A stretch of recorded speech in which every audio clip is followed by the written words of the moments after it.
Hi అండి. ఈరోజు మే వ్లాగ్‌లో మనం చిన్న చిన్న టిప్ ఫాలో అవుతూ ఇంట్లో ఉండే వస్తువులతో కలాకండ్ ఎలా ప్రిపేర్ చేయాలో చూద్దామండి. దీనికోసం ఏ గిన్నెలో అయితే కలాకండ చేస్తున్నారో దాంట్లో పావు కప్ వాటర్ వేసుకొని, ఇలా వాటర్ వేసిన తర్వాత 1 లీటర్ మిల్క్ వేసుకొని హైలో పెట్టి మరిగించుకుంటూ ఉండాలండి. ఇలా వాటర్ వేయడం వల్ల మనకి అడుగు పట్టకుండా ఉంటుంది. పైన మిగిలిలా ఫామ్ అవుతుంది కదండీ! దాన్ని కూడా కలుపుకుంటూ మిక్స్ చేసుకోవాలి. ఇలా మరిగిన తర్వాత 300 గ్రామ్స్ పంచదార వేసుకొని ఇంకొక 5-10 మినిట్స్ పాటు మరగని ఈ స్టేజ్‌లో వెనిగర్ గాని, నిమ్మరసం గాని కలుపుకోవాలండి. ముందే నిమ్మరసం గాని, వెనిగర్ గాని కలుపుకోకూడదు. ఎందుకంటే మనకి పన్నీర్ పీసెస్ అనేవి గట్టిగా ఫామ్ అవుతాయి.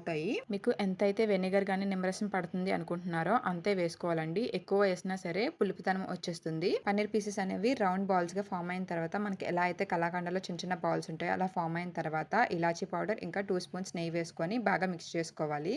కళాయి నుంచి కలాకండ సెపరేట్ అయ్యేటప్పుడు దించేసుకొని నెయ్యి రాసుకున్న బౌల్‌లోకి వేసుకొని ఒక 2 టైమ్స్ ట్యాప్ చేసుకొని చల్లారేంత వరకు పక్కన పెట్టుకోవాలండి. ఎండాకాలంలో అయితే 4 గంటలు ఉంటే సరిపోతుంది. చలికాలంలో అయితే మినిమమ్ 6 గంటలు పెట్టుకోవాలి. చల్లారిన తర్వాత పక్కకు తీసుకొని కట్ చేసుకొని పెట్టుకోండి.